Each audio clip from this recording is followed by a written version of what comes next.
Nosing more than one whiskey at once. You know, I get the question so often, what's your favorite bourbon? What whiskey are you drinking right now?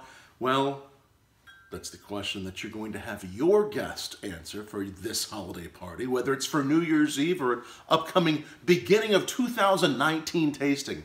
Hey, I'm Tom Fischer of bourbonblog.com, and the question is, what should we be pouring for New Year's Eve? What's your favorite whiskey coming up 2019? Well, these are my favorite whiskeys, but what are they?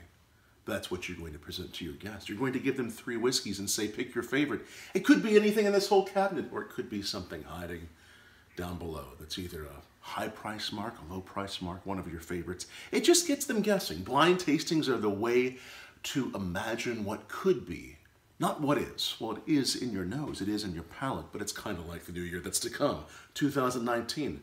What is it to be? Well, you bring forward your impression to the glass. You bring forward your conclusion to the taste, and then you say, what is this? So now really, let's talk about a few of the whiskeys I have been drinking, because you asked for my favorite in the last post that I did.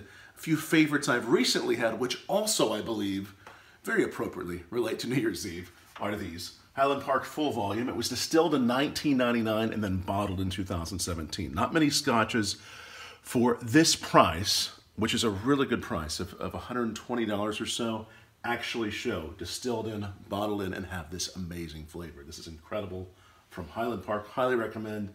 This is the Second Glance. It's an American whiskey that has been finished in California used red wine barrels by Savage and Cooke in California. So love this one too, and also it's a pre-bottled cocktail made with some very fine Jefferson's bourbon whiskey. It's the Manhattan Barrel Finish Cocktail.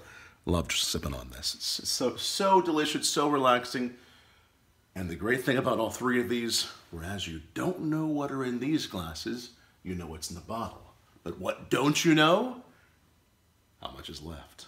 That can also be a good question to ask as you approach the new year. What's in my bottle?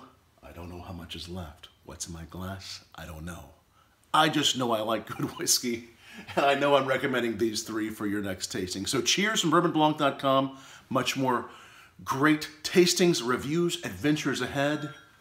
I'm not going to triple fist it for New Year's Eve. Here's to a responsible and safe New Year. Cheers.